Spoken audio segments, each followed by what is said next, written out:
System, Now, yeah. first thing is, I noticed that you guys changed that fuel head to aluminum. Correct. Now, the injector, is that the same as the old one?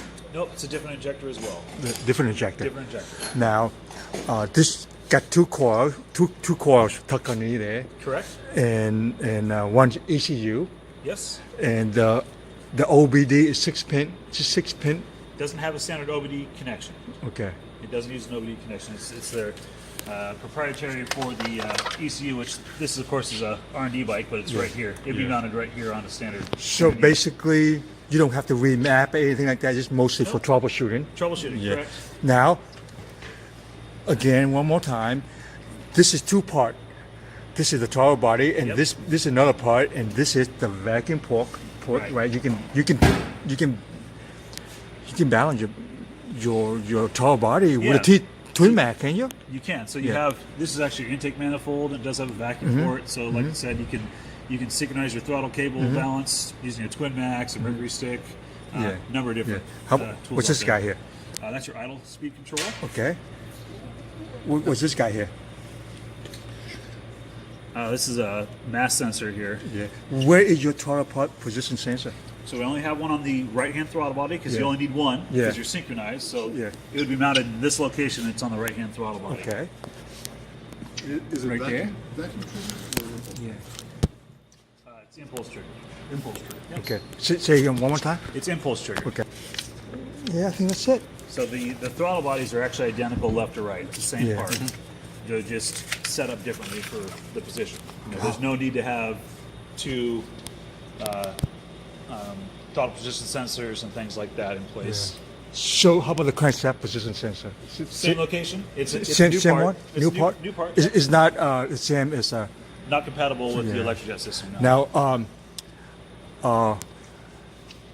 Daryl's want to ask if he can get the 19 tank and put it on a 14 bike with the fuel pump, everything.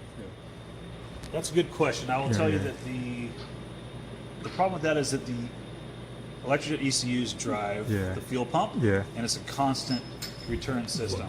Whereas this fuel pump is non-constant return. Yeah. So I don't believe that would be an option. okay. So basically, the crankshaft position, talk to the ECU, went to for it to open and fire two coils. That way, one can fire and one cannot be fired, right? Correct. It's not like a Ducati, the waste spark, one coil. No waste spark. Yeah, no waste spark. That's it. One more thing here. What is this right here? As you told me already, but I want to get on film. So I believe this is to do with the airflow mass sensor in there. Okay. And it's just for initial setup and tuning. We don't adjust that or change that. Matter of fact, the idle control is non-adjustable. Yeah. So you don't. It's factory set. You don't adjust the idle.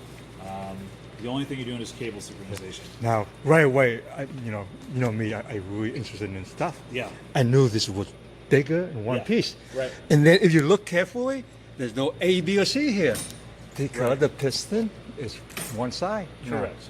Yeah. Okay. What is HX? They have like EX for exhaust. Yep. And they have an HX. Does that mean anything on the piston? I'm not sure. Yeah. I think that's something to do with the manufacturer. Yeah. So the pistons, of course, are new manufacturer as well. You might have seen their coated piston. Yes. Cylinder heads, cylinders, all new. Yeah, I think it's all online on their website. But yeah, you did catch that larger 2 diameter. Yeah. And this is one piece right there, right? One piece. Yep. Larger 2 diameter, more clearance, same seals. How about the valve guy and what's it called? Tappet, yeah. All the same. All the same. All the same. Push rod's same. Valves are the same. Okay. And this one have a new O-ring with that V lift, with double lift for the plunger. You know what I'm talking about? Yeah, X-ring style O-ring. And then the brass, where it's in the housing, that's in there too, right? Yep, that was new a few years ago now. Yeah. Look to me, yeah. Little bearing that's very expensive. The little roller. Yeah. Yeah. It's a hugely expensive bearing. It is. Yes. They added a dipstick for the transmission this year as well. So Wait. You take it out as a dipstick in there? Yeah. Huh. So you know when you fill a transmission, you're supposed to fill like right to the bottom of the thread. Yeah. It holds about a liter. Yeah. So now it's a little dipstick, so you can.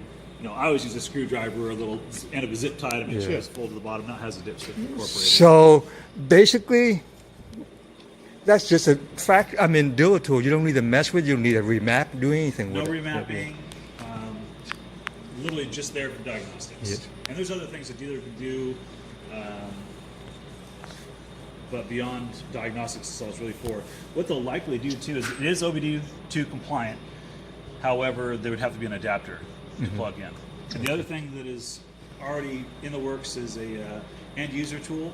So you plug in a Bluetooth dongle into this connector, and it just allows you to monitor your engine speed, temps, Bluetooth things phone, like yeah. that. Oh, Those that- are, those yeah. are pretty widely Put it used. up here on your Yep. phone up in the bars.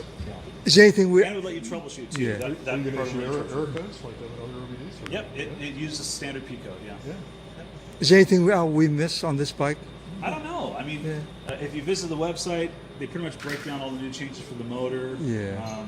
for Just the major stuff, but not the tedious stuff. Yeah. And this one have a new gear set. Yeah, new ring and pinion set, We were amazed. new supplier. We were just amazed. Yeah, the quality is vastly improved. All- I mean, all you gotta. appreciated yesterday. You don't really appreciate it until you ride it, because we rode other Ural. Yeah. We can compare. Right. Yeah. And the thing to keep in mind when you're riding this machine, of course it's US compliant, but it's Euro 4 compliant too. Yeah, that's So not. this is meeting European emission That's tough standards. And it's every bit as powerful as the old Electrojet system, much smoother than Electrojet. Yeah, throttle Throttle throttle response is positions. better. Yeah. Yep. No pop or crack or anything like that. Yep, it's real happy, and it overall power output's relatively the same, but torque you feel it, especially if you're climbing hills with a passenger, you'll notice that.